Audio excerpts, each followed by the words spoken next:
from the Lord. And somebody said, there is a word from the Lord. If you would stand with me if you can to honor God's word, and if you can, you should, to honor the word of God. If you can't, that's understandable.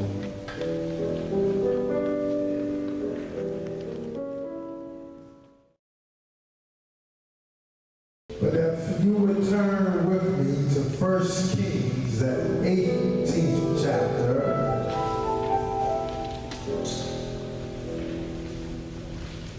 and the 41st verse.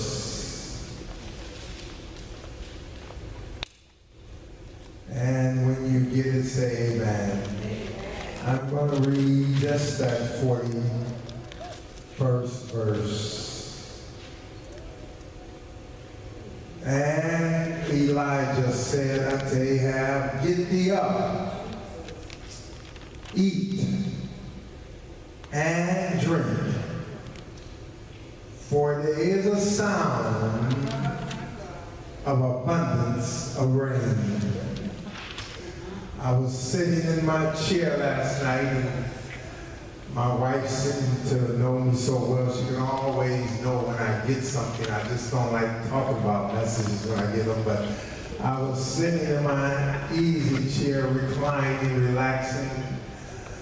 Wasn't being spiritual right then. I just prayed. I usually pray on Saturday night. Just came up to try to give me some word and relax. And the Spirit of the Lord just kind of moved in my spirit, and I said, abundance. And because I heard the Spirit of the Lord say it, and so she said, what did he say to you? And I just kind of shut up and went on and got up this morning again, and as I was praying, I heard the Spirit of the Lord say, abundance. I hear the sound. Look at somebody.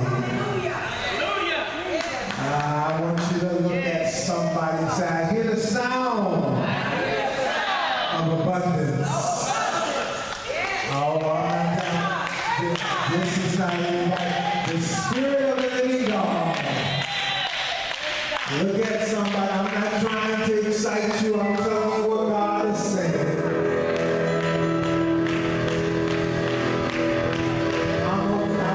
What I heard in my inner ear,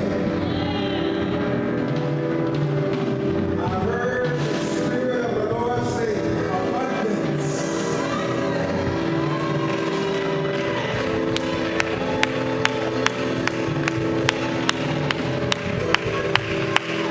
Hallelujah.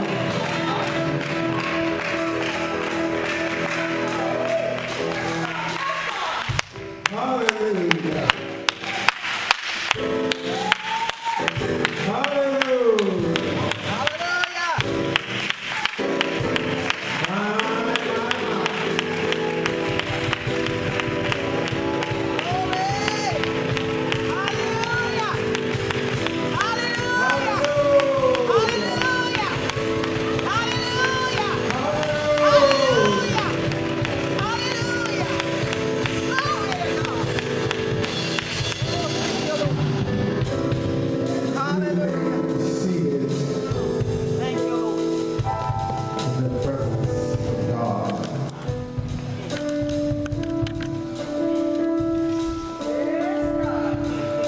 If I be, and I believe that the Lord called me to be a man of God,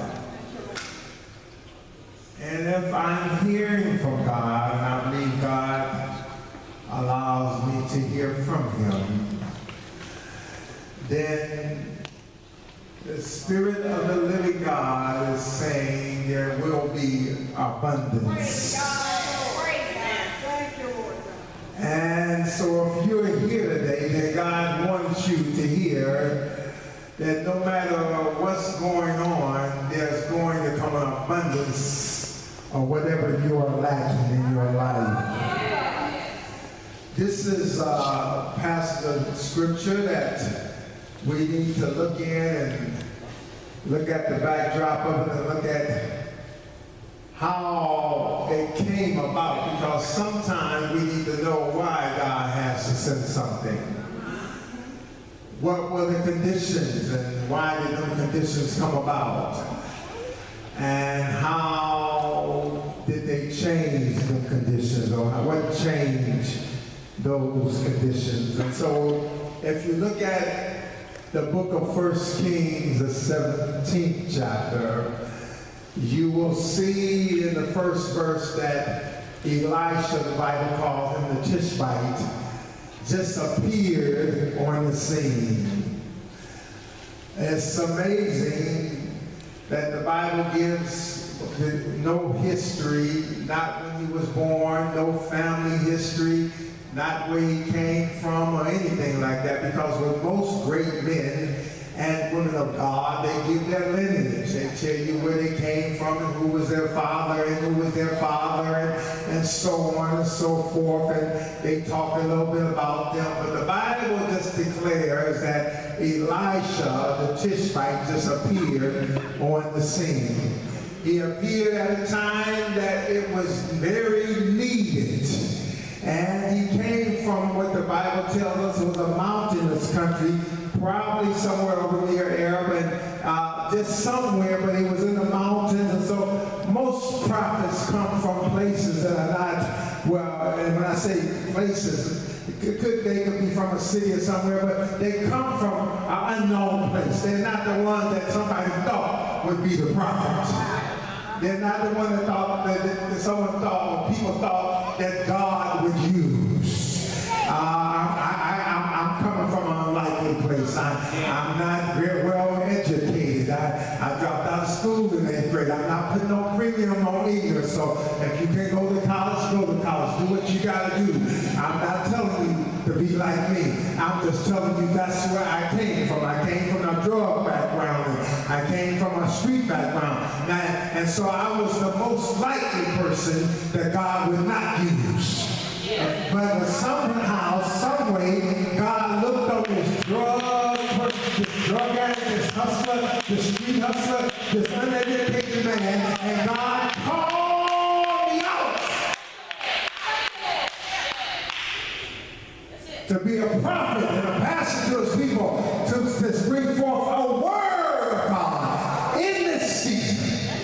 And so if I be a man of God, then there must be abundance coming, because I heard from the Spirit of the living God.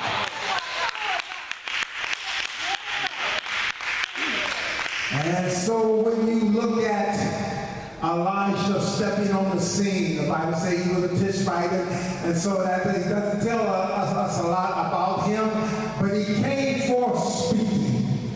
He came forth talking about the condition that was in his land, in Judah and Israel, the 12 tribes of Israel. And he came forth talking to them about their condition and why that condition existed. You see, there's a lot happening in our land. There's a lot happening all throughout this country. There's all type of immorality and all type of deception and greed and lust and people and amoral. Some people just don't have no type of moral. They just don't care what goes on. And so there's all type of things going on there. And money, a lot of people are lacking money and looking for jobs and looking for this. And so people are in all type of confusion and mixed up and messed up. And so that's happening all across the country. But it's happening in the church. Say in the church. And so the church is not that the world is just confused, but the church is confused. And somehow the church has got its compass off, and we don't know exactly where the mark is, and we don't know exactly what we should be doing and what we should be saying, and somehow even how we should be acting sometimes. And so the church has lost its moral compass. And so we just slid over here into places where we shouldn't be. Acting like we should act, talking like we should act. There was a time that we knew what holiness And so every so often God has to raise up a prophet to remind us what thus saith the Lord. And so when Elijah came on the scene, he came with a message. He told the people they had basically turned away from God, and because they had turned away from God, here was the judgment. He said, there won't be rain. Now, if you turn to the book of James, the 5th chapter, I'm not going there, but you can turn there if you would like. It said that Elijah was a man of like passion just as we are. But he prayed that it wouldn't rain for the space of 3.5 years, and it did not rain. Now, in this praying that there would not be rain, it was also going to affect him. Are you hearing me? Just because you are a prophet of God, when conditions get bad, it affects you also. Hey, when things are happening in this country or happening in this church world, not only you are affected, but I'm affected also. And so when Elijah prayed this prayer that it wouldn't rain, then it also affected his life also. And God said, now Elisha, I want you to go by the brook. And he said, there have I called a raven to feed you. And going by the brook, because it was not going to rain, that means that eventually the brook would dry up. And so he said, I want you to just go by this brook, and I want you to stay there until further instructions. And so he went to the brook, and every day the raven would come by, a vulture, somebody that doesn't give anything, a bird that doesn't give anything away. He cleaned the meat off of other animals, and so he don't give any meat away. And so, but every day God made sure that the vulture came by to see Elijah. Isn't it good to be in a place where God will drop by to see you in spite of what's happening? That it can be bad in the land, but God is still going to take care of his people. I say it can be bad in the land, but if you know God, the people that know their God shall do great exploits. God will step in and take care of his people in spite of the situation. Y'all worried about government and this and that? Let me tell you, there is somebody that's greater. We just got to sing about his name. And the Bible says, and the government shall be upon his shoulders. Let me tell you, I'm telling you, ain't nobody got the last word but God. And so God tells Elijah, you stay right there, park yourself, and you're going to eat, and the raven's going to feed you. And you're going to drink from this brook. And until I give you further instructions, don't do anything. And so Elijah just sat there and he ate from the raven's claws and he drank water from the brook. And the Bible says after a period of time, the brook dried up. You see, you have to know that God is not always in the same place. What God told you that will suffice you yesterday may not suffice you today. So that some of us are living off of yesterday religion. Let me tell you, mama religion and grandma religion may not be good enough for you today. We are living in perilous time.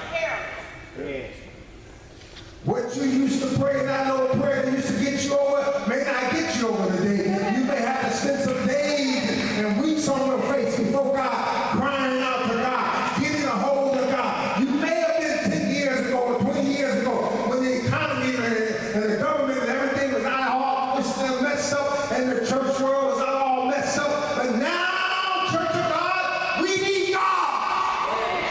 Yes, sir. Right.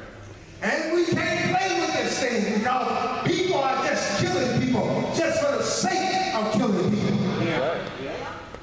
There was a time ago when I was growing up that you could walk out of your front yard, lay on your front grass, sleep all night long, wake up with the sun shining in your face, sleep out there all night long as a little child. If your child go out there and try to do that tonight, you may not see your child in the morning.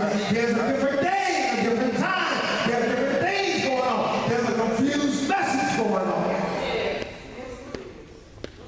Men don't know whether they're women and women don't know whether they're men today. But God's word hasn't changed. There's marriage, one man, one woman, nothing else. But people are confused. And they're not confused. The world's been confused. But the church is just confused now. We don't know what to be clear. The word has always been clear. That's right. That's right. And so when you come as a prophet and begin to speak the word of God, people begin to get offended because they're not used to hearing that. And so Elijah comes and he's speaking the word, and God tells him to sit there and park himself there. But then the Bible said they came at the brook dried up. So when the brook dried up, what do? I wait on the next set of instructions. If things are drying up in your life, instead of getting discouraged and frustrated and murmuring and complaining and pouting, God, what is your next set of instructions? If your pocketbook is drying up, stop crying. God, what is your next set of instructions? Whatever's going wrong, if you're in a drought, stop crying about it. God, what is your next set of instructions? I need to hear from the living God. Amen. Elijah said, God spoke to Elijah, said, I have chosen a widow woman to sustain me. You see, it's crazy how God goes about to sustain his people. Because he never uses sources that we think he would use. He starts, Elder Pfeiffer with a ring, unlikely source. Now he's going on to even a more unlikely source. He says, I've caused this widow woman to sustain me. Well, let's look at a widow woman in that day and time. Now, so first of all, Elijah said, get up. I want you to say, get up. Get up. Elijah had to move from where he was. Some of y'all, maybe you need to move from where you are. The reason why things ain't happening, you've been sitting in the same place. It done dried up. It ain't coming back. It ain't gonna never be like it used to. So you better get up. Yes, it was a good old day, but them days don't exist anymore. You better get up and move to where God is moving. I guess the only way he said, now God, you have used a raven to sustain me. But now you're telling me to go and a widow woman is going to take care of me. Well, he understood the conditions of widows back then. There were no Social Security checks that came to widows. There were no welfare checks that came to widows. If they didn't have sons that could work and take and provide, or somebody that would provide for them, they were the lowest in the land. They didn't have anybody to take care of them. If they had not received an inheritance, or if their inheritance had ran out, that was it. And now God, there is a drought in the land. Things are already difficult, and things are already hard, and things are already seem to be so unfair. And now, and you have told me to go preach your word, and now you're telling me to leave from one bad condition to look like another bad condition. God said, yes, I want you to leave from that condition, get up from there, and go to this condition. Because I'm God, and if I tell you I'm going to be there, I'll meet you there when you get there.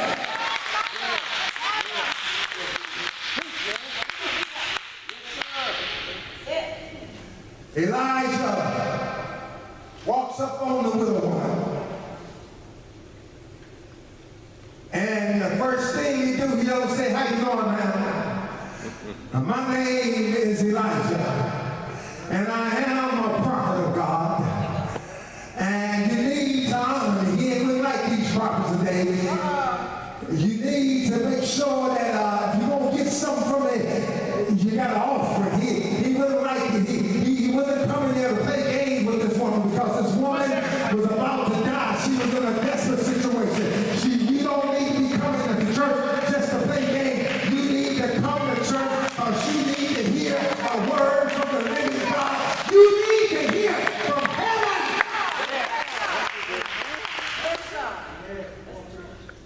You need something to change your life.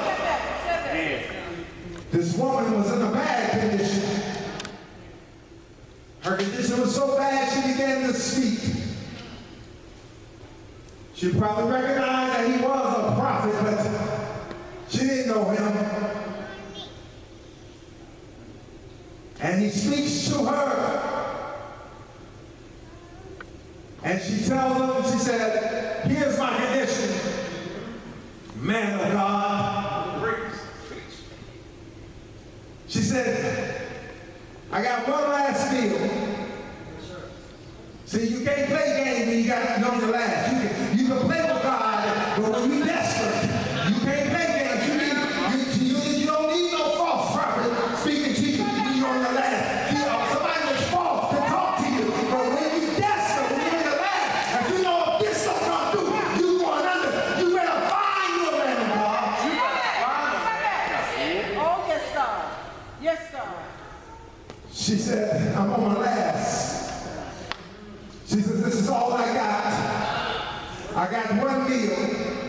And then me and my son, we're going to eat it. We're going to rub these. She said, I got one meal and 2 sticks. She said, I'm going to fire up these sticks and make a little fire. And then I'm going to put this meal together, and we're going to bless and eat our last meal and drink our last little bit of water, because remember, there's a drought in the land. And so there's not water. Water is valuable. Not gold, not silver, not money. The most valuable thing right now in the land is water. And there is a drought. She said, we're going to eat this little meal and drink this little water, and then we're going to die. And Elijah stood up, and you can tell when a person's from God if they're bold enough to see. It's easy to tell somebody something when they, you got options. But when you stand up and a person that told you out of the depths of their soul, if God don't do something for me right now, I'm going to die, you better be sure you heard from God. My God. Yeah. Amen. And she said, we're going to eat this and we're going to die. And Elisha turns around and looks at her and stares her in the face with boldness and said, before you eat your meal, I want you to feed me.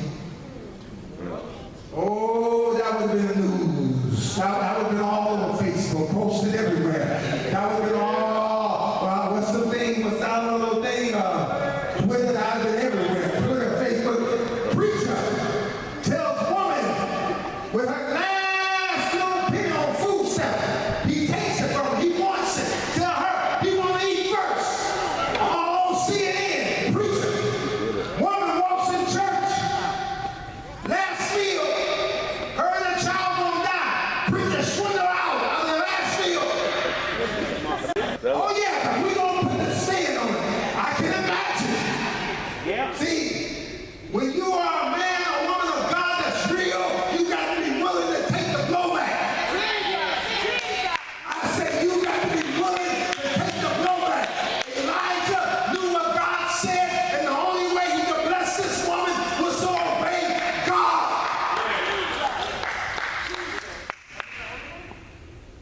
Sometimes when God speaks to you, you don't want to hear it. Yeah. Yeah. Imagine. Yeah. This is her last. Now she got to spit it. And if he was like most preachers, he's like me. I didn't like the preacher, my mama's preacher. He was a man of God. That's not why I didn't like him. He was a holy man, lived for God, walked uprightly for God. That's not why I didn't like him. I didn't like him because when he would come over, my mother was a church mother. She always wanted to invite him over to eat. And we had to step outside the kitchen while he eat. See, they understood something. My mother was not a rich woman. My mother was not a prosperous woman. But she knew how to get a household and her blessed. She would tell the man of God, she would sit down her best linen and spread it out on the table. And she would sit out the best food and the best parts of the chicken while we would sit off into the room. And she would tell the man of God, go ahead and sit down there and eat. And see, I didn't understand why she giving him all the good stuff. We are her children. But Mama understood that the household is going to be blessed. She had to bless the man of God first. She had to bless the prophet. Because when the prophet stood and prayed on the house and blessed the house, now I don't care if it was one chicken. Now that chicken will keep on multiplying and multiplying and multiplying and multiplying. So I may not have to bless that time. But the next time, I'm going to get the blessed. But the man of God ain't on the house every day. We brought on mama about blessing the man of God. I'm not talking about somebody, some shyster.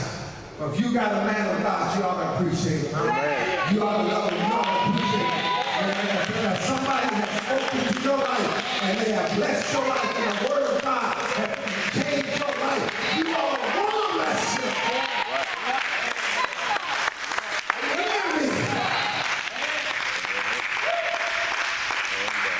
This man of God said, give it to me first.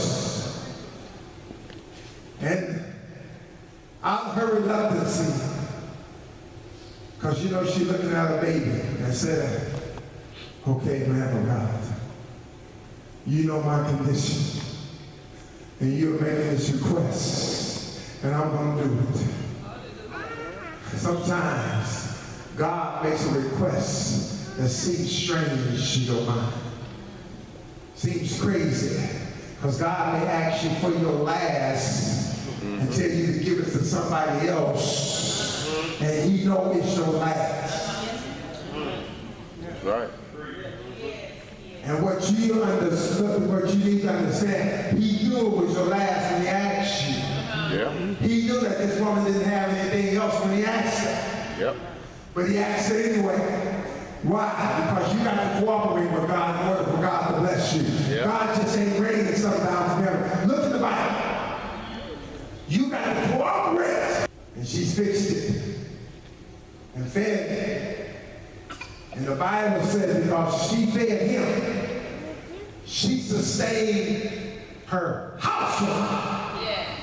So there was some more people around outside of her and her son. Not only did God take care of her, but he took care of her, her son, and those that were around her. Baby, you don't know. You just gave me a blessing to your household. So you don't obey the word of the living God.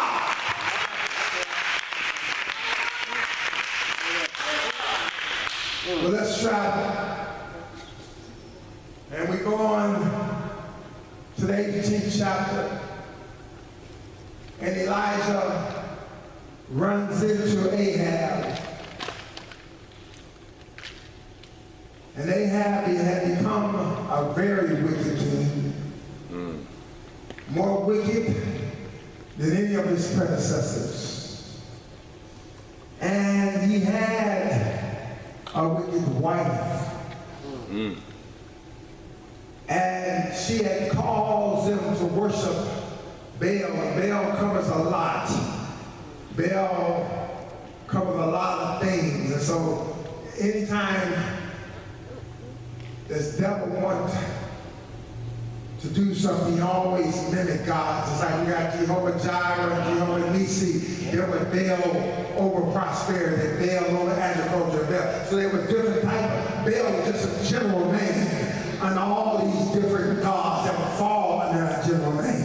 And so Jezebel had called the people to bow down and worship God. And matter of fact, She had 800 prophets of her own.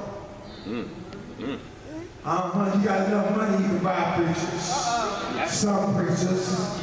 You got enough money and you bring enough in, they'll tell you what you want to hear. But you can't buy them in real man or woman of God because they know they're already bought. They know the price has already been paid. You can't buy me because I've already been bought. And see, the Bible says that she sustained her 850 prophets. Check this out. The government sustained them. The people sustained them. She made sure her prophets were taken care of. God made sure his prophets were taken care of. They had food as long as she could provide. God people had as long as he could provide. And God exalts, God's supply is inexhaustible. That's right. And so God is going to call the showdown. And Elijah runs into a king's servant, but was a godly man, but he still worked in the palace, had authority around there. But the Bible says that he took care of 100 prophets of God. It's good to take care of somebody, walking with God. And the Bible says he took care of him. And Elijah ran into him and said, Elijah said, tell Ahab it's time for a showdown. And the man said, every time somebody mentions you and they go to look for you, you ain't there. He said, now if I tell Ahab that you want to see him and you don't be there, he'll kill me. Elijah said, look here, tell Ahab I want to meet him. Elijah meets Ahab, and he meets the 850 prophets of Baal. Said, I want to show down. He said, but I want it in front of all the people. What I love about God, see, y'all run around here talking about you're ashamed of God. Let me tell you, if God says something, he'll back it up. Jesus. You don't have to defend God. He's God all by himself. God will defend himself. Yeah. They call the 850 prophets out there, and the one man of God walks out there. He says, now, we gonna have a contest. My God against your God. He said, now all you people that have bowed to this God of Baal, if he be God, then go ahead and serve him. But if God is God, then you need to repent and change from your wicked ways and come back to God. Sometimes things are drying up because you need to change something. Things are drying up because you need to check. God wants you to check something. There's something that you need to check. Something that you ain't repented or turned from, that God wants you to turn from. No, stop looking at other people. God wants you to take a look at yourself. Why is there a drought?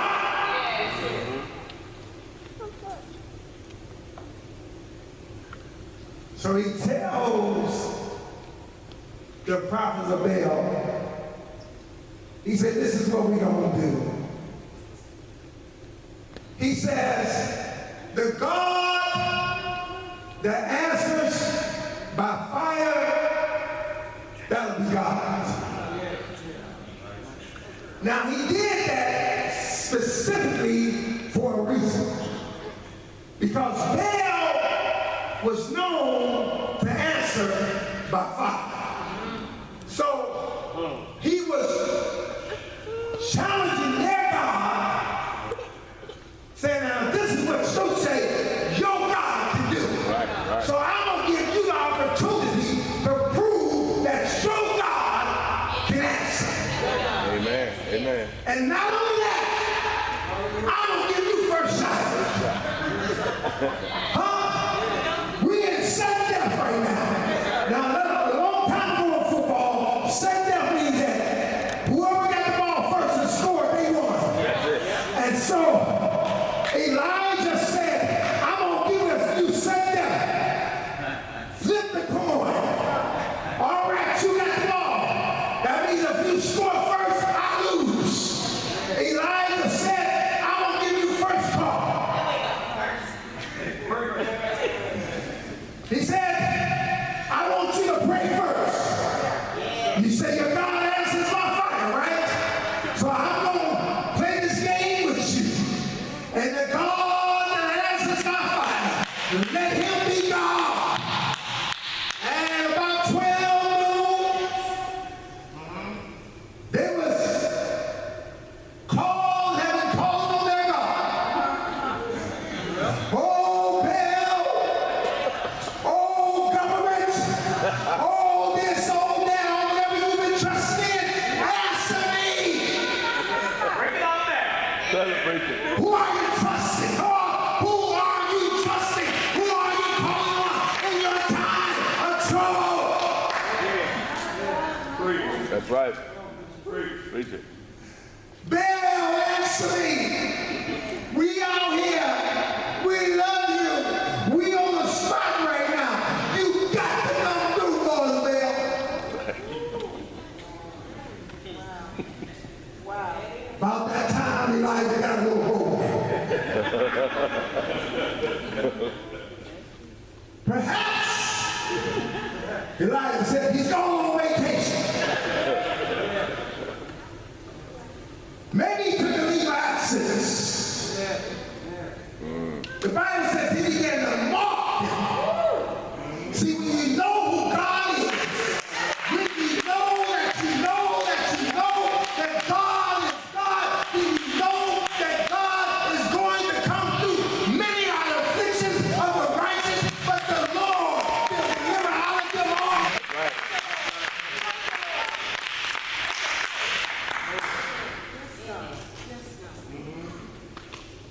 He's straight now. Hey, show up there. Hey, what's wrong with y'all, man? Where you got it? Hey, man! Don't you love your people? Then Elijah got even bolder. He said, the Bible says they began to cut themselves. See, when you begin to depend on the world, you'll just start doing crazy things. Yeah. Because you're dependent on a system that cannot win. It has to fail you. Because if that system does not fail you, you'll never trust God. Right. You're right, preacher. You're right.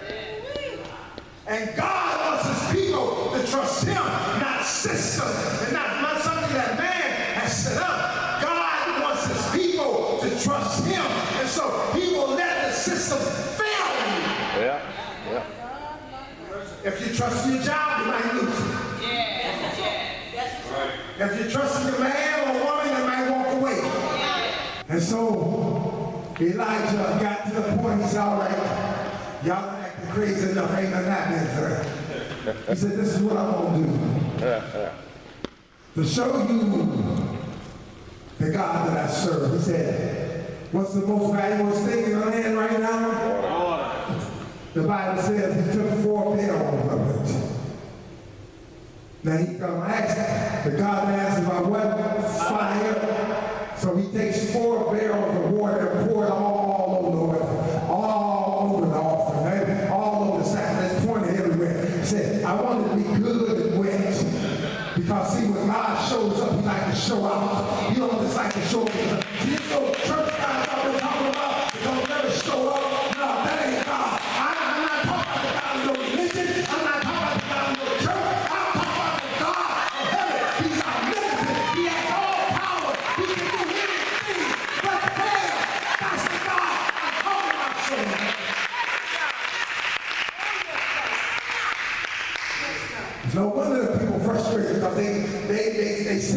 God of religion, not the God of real thing. Yeah. And when you've been exposed to the real thing, nothing else will satisfy you. And the Bible says that Elijah prayed about a minute. Didn't say this, but if you read that prayer, maybe about a minute, 38-second prayer. See, when you've been in touch with God in private, you don't have to get all loud and crazy out in public. See, when people, you get people always talk about acting all religious in public, that's because they ain't got no private life. But when you've been fellowshipping with God and staying there, keeping your face before God and seeking God, you ain't got to get loud. You can walk into a room and they know there's something about that person. Yeah, I don't know what it is about them. They don't know what to call you. And since everybody calls each other religious, they say, that's a religious person. They real religious. No, I ain't real religious. I'm real godly. And when he called, the Bible says fire came down. And they began to lick up all the water. See, when God comes to show out, he wants to show out. He wants to let you know that this is me. This ain't no coincidence. This ain't no accident. This ain't something no luck. Saints of God ain't lucky. You either favored and blessed, or you're not. But you ain't lucky. Right. Because if you are lucky, then you could be unlucky. And I ain't gonna ever be walking around wondering if I'm lucky or unlucky today. I hear you, preacher. And the Bible says that when the fire of God consumed the altar, the people repented. See, that's what God was trying to bring them back to. That was the whole purpose of everything. God was saying, look here, you put your trust in everything else but me, and now I have to let everything dry up so that you can come back to me. Some of you all need to get back to your foundation, your first love. The reason why things are not happening the way you want them to happen, because you have walked away from the very person, the foundation. I didn't say your backslid, I say your emotion and your commitment just walked away. You ain't that fired up about God. Remember how it was when you first gave your life to him? You wanted everybody to know about Jesus. You wanted to stay in his presence, stay in his presence. God said, get back!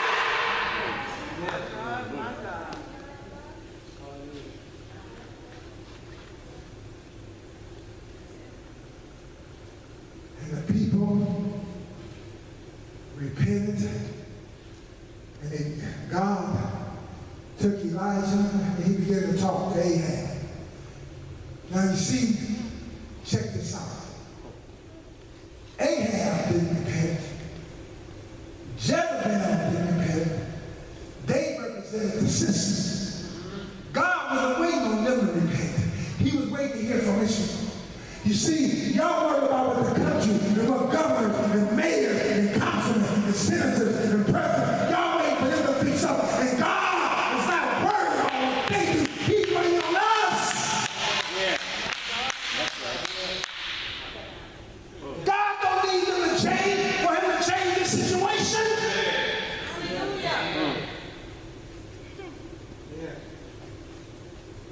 Y'all want some moral reverse? The people of God must get on their face and go, God, and cry out to God, and God can reverse any decision.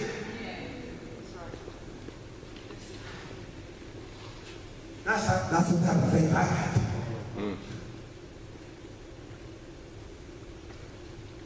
Now check this out, I'm closing. The pastor drink some water. I can imagine what the drought felt now. Yeah, boy.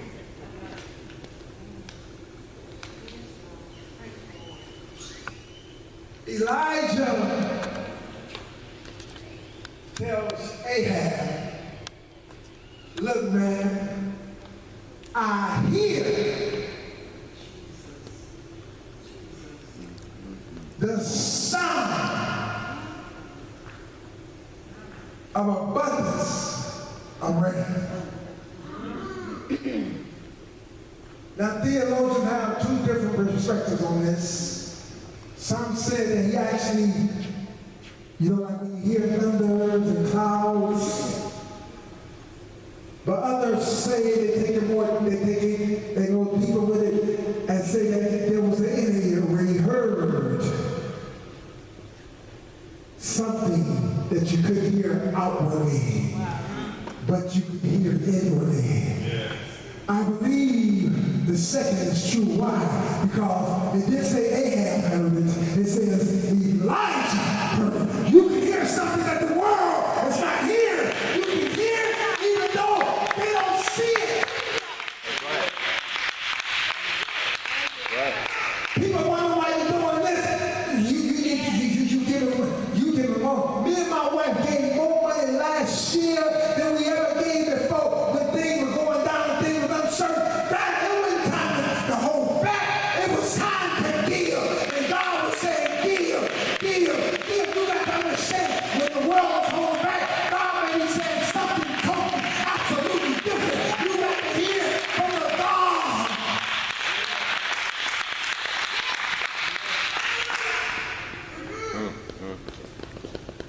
When they was telling me I need to keep radiation treatment and kept telling me I need more, the Spirit of God spoke to me and said, no, stop it right now.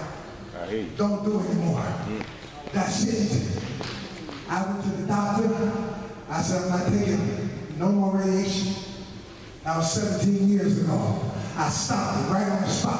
I didn't take one more treatment.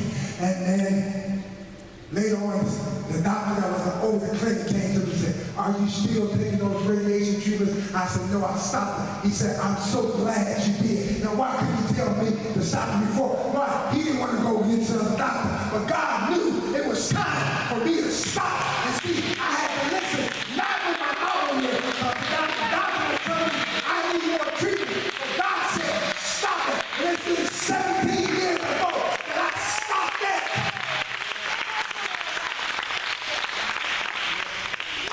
You got an outer ear, and you got an inner ear. Now check this out. The Lord blessed me with this. He blessed my soul. He said, son, we walk by faith, not by sight. Am I right? That's right. But he also says faith cometh by hearing, and hearing the word of God. So then he took me on a little trip. He said, look at light, sound, and thought. Well, first, we want to think about thought. Because right now, we can't move at the speed of thought. But when we get resurrected and in the new body, we'll be able to move at the speed of thought. We can be here and wherever we want to be, just like that. But this body got to scatter. So now we cannot move at the speed of thought. But one day, we will move at the speed of thought. That's why you can say, oh, Jesus, and I ain't right there at your side. The angels not moving at the speed of light, because light travels 186 miles per second. That's fast, 186,000. For when the Bible, when scientists talk about light year, they said for 1 light year, and 1 light year, light can travel 5.9 trillion miles. Yep. For we walk by faith, not by what? So, you can see something. Sometimes we want to see it, don't we? But the sun, you see it, don't you? But it's 93 million miles away. Wow. But you can't see it. And so it is sometimes with faith. It can be so far away, but you still see it in the spirit, don't you? But then he told me to look at sound. Sound is not quite as fast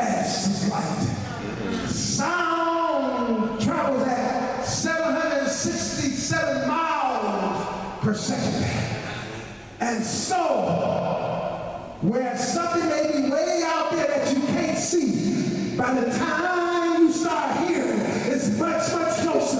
And I'm telling you, God is speaking to you. Faith come by hearing. This thing is right up on us. It is right up on us. It's much, much closer. First you saw it, you've been seeing abundance, and you've been seeing abundance, and you've been seeing abundance. Now God is letting you hear it. You ain't with me yet. I said God is letting you hear what He's been showing you.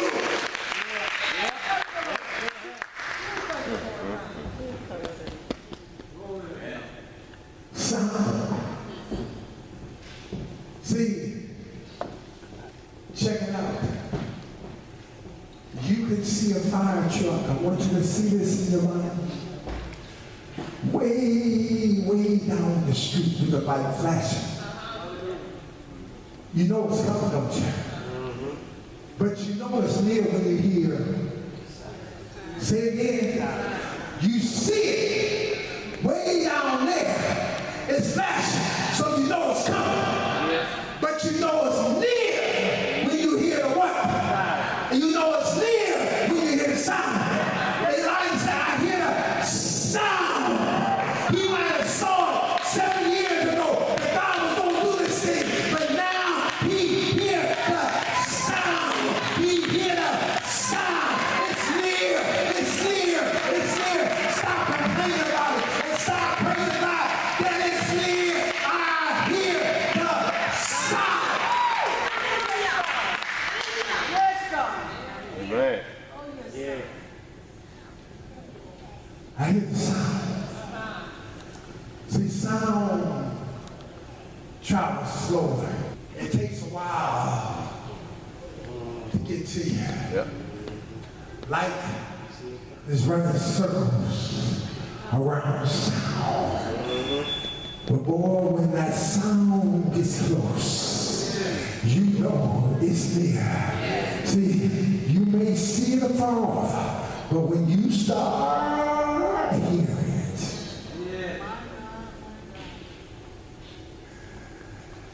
Elijah, now check it out.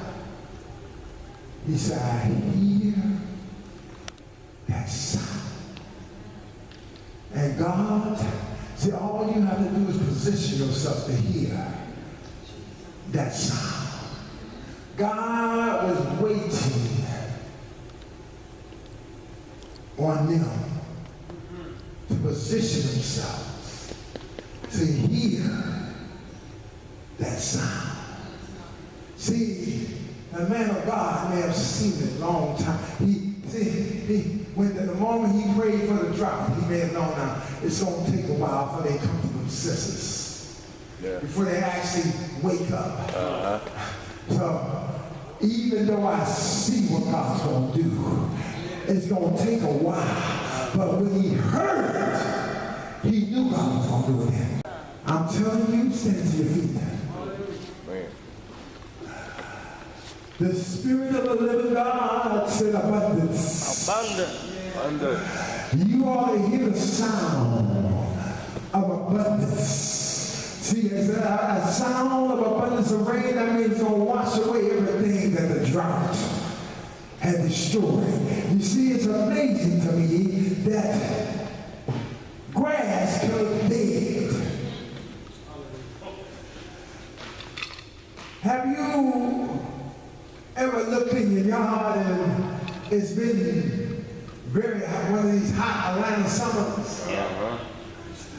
And they tell you you can't water your grass and the whole yard done turned brown. Everything looks dead. But when rain falls on dead things, all of a sudden that which you thought was dead begins to spring up just when rain begins to fall. Maybe you think that God has forgotten about you in that situation, but I'm telling you, I hear the sound of abundance, and soon as God began to rain on that situation, it's going to come back up.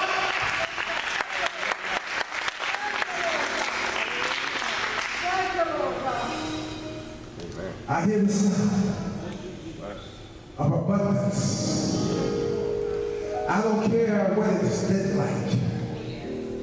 I don't care what it seems like. I don't care what they're talking about.